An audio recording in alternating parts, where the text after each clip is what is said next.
Vediamo un po' di capire se vale la pena il recupero della run di Superman realizzata da Morrison e dal principale disegnatore Rag Morales su Action Comics.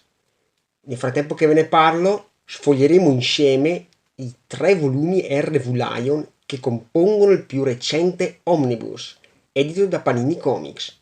Lo scrittore scozzese è il primo degli scrittori su Action Comics nel 2011 ad iniziare quella famosa iniziativa editoriale chiamata New 52, che per la prima volta dal 1935 rilanciò tutte le serie DC, azzerandone la continuity interna e creando un reboot di tutte le storie dei personaggi, compreso ovviamente anche il nostro Superman. Grant Morrison sarà impegnato dal numero 0 al numero 18 più l'annual 1. Quindi penserete voi, perfetto, si riparte da capo. Ed io che manco so chi è Superman posso tranquillamente partire da qui e farmi un'idea anche sulle sue origini. In realtà, a mio modesto parere, sì e no. Vi dico subito che il lavoro che fa Morrison su Action Comics non è certamente un lavoro complesso e articolato, come lo si è visto in molte sue opere, ma non vi aspettate di trovare la semplicità assoluta, perché anche qui non è di casa, o meglio, lo è in parte, diciamo per i primi 4-5 capitoli più o meno. Poi inizia ad uscire, seppur in modo meno marcato rispetto ad altri suoi lavori, il suo modo di scrivere più originale e più difficile da seguire. Infatti, all'inizio troviamo per così dire la trama principale, o meglio, la principale linea temporale. Infatti, da un certo punto in avanti, verranno introdotte le prime avvisaglie, le prime basi che qualche anno dopo avrebbero portato definitivamente al concetto del multiverso, scandagliato proprio dallo stesso Morrison nel suo Multiversity. Infatti, la run si sviluppa su diversi piani temporali che portano la storia di Superman ad avere diverse variabili, sia che si tratti delle sue origini, sia nel proseguire degli eventi, ma anche e soprattutto dei diversi legami tra i personaggi, che presenteranno, se così vogliamo, diverse anomalie rispetto alla storia classica che noi tutti conosciamo, o almeno si spera. Si può dire che Morrison, riscrittura dopo riscrittura, capitolo dopo capitolo, combina elementi base ad altri rivisitati da lui. Mi spiego meglio. Il Superman della trama principale avrà un nuovo look, ossia jeans e t-shirt. Troveremo un altro Superman che una volta su Terra 23 rivestirà i panni del presidente americano, palesemente ispirato ad Obama.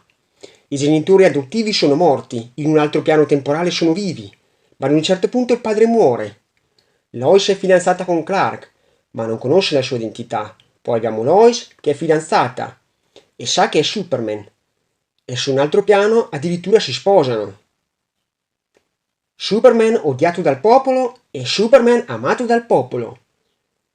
Vi è poi un continuo avanti e indietro nel tempo. Ad un certo punto addirittura il Superman della storia principale tornerà indietro di 5 anni per salvare se stesso in un altro Superman. Insomma, bisogna stare attenti a non confondersi. Il filone principale percorre alcune tappe della storia classica, così come lo fanno i filoni secondari, che poi anch'essi sono da considerarsi, se vogliamo, principali, perché collegati tutti ad un unico filo conduttore, che, grazie ad un evento, chiuderà tutte le trame, seppur, a mio modo di vedere, alcune in modo più frettoloso e lasciando in alcuni casi anche un senso di incompiuto. Morrison si ricollega al Superman classico della Golden Age, partendo appunto dalle origini, da quando lui compie enormi balzi perché non è ancora in grado di volare, e ritrovando qua e là quegli eventi e quei cattivi che sino ad allora avevano segnato le gesta dell'Azzurrone. Il fuletto della quinta dimensione, risalente ancora agli anni 40, il collezionista di mondi, la città fantasma, Doomsday, Lex Luthor ovviamente, la moltitudine, il giorno del giudizio, la fortezza della solitudine, il furto del motore del razzo che ospitava Superman l'arrivo sulla Terra, la Justice League, per citarne alcuni. Insomma, Morrison va a riscrivere le gesta di un Superman classico e la cosa curiosa è che dopo tutti questi intrecci sembra non si sia scritto nulla, o forse si è scritto tutto? Quasi si dovesse creare un nuovo starting point, perché troviamo ancora di nuovo Superman in fasce con i suoi genitori su Krypton. Sembra che Morrison ha voluto passare il testimone al suo successore Andy Diggle nella nuova gestione del New 52, seppur come detto i fatti narrati trovano più o meno una quadra. La trama principale sicuramente. In conclusione, forse non è la migliore run da cui iniziare, anche perché forse uno dei difetti di Morrison, a mio avviso, è che dà tutto per scontato, nel senso che un lettore conosca già tutto di Superman e ti presenta i personaggi buttandoli nel racconto.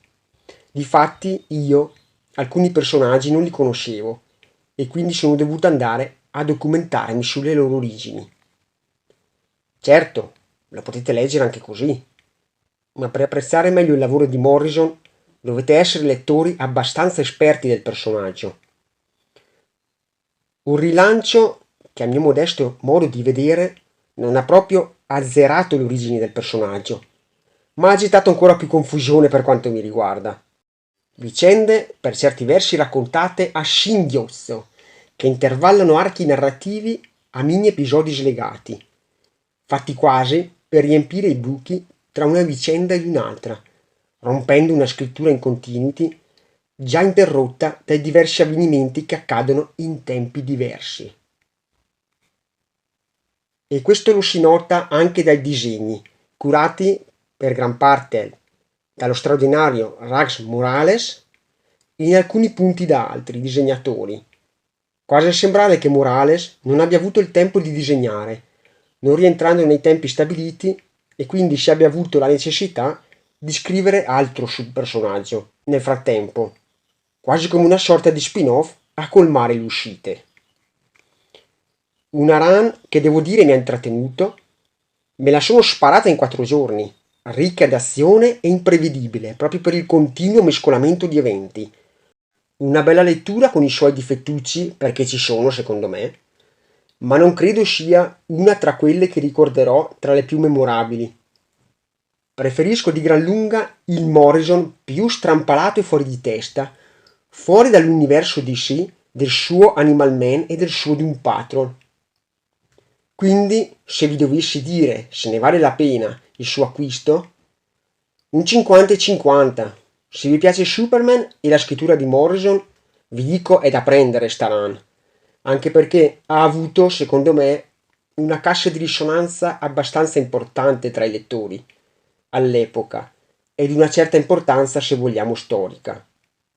Sappiate però, come avrete capito, che probabilmente esisterà anche di meglio per quanto riguarda Superman da leggere. Consigliata, anche se non volete, run molto lunghe e spesso troppo dispersive.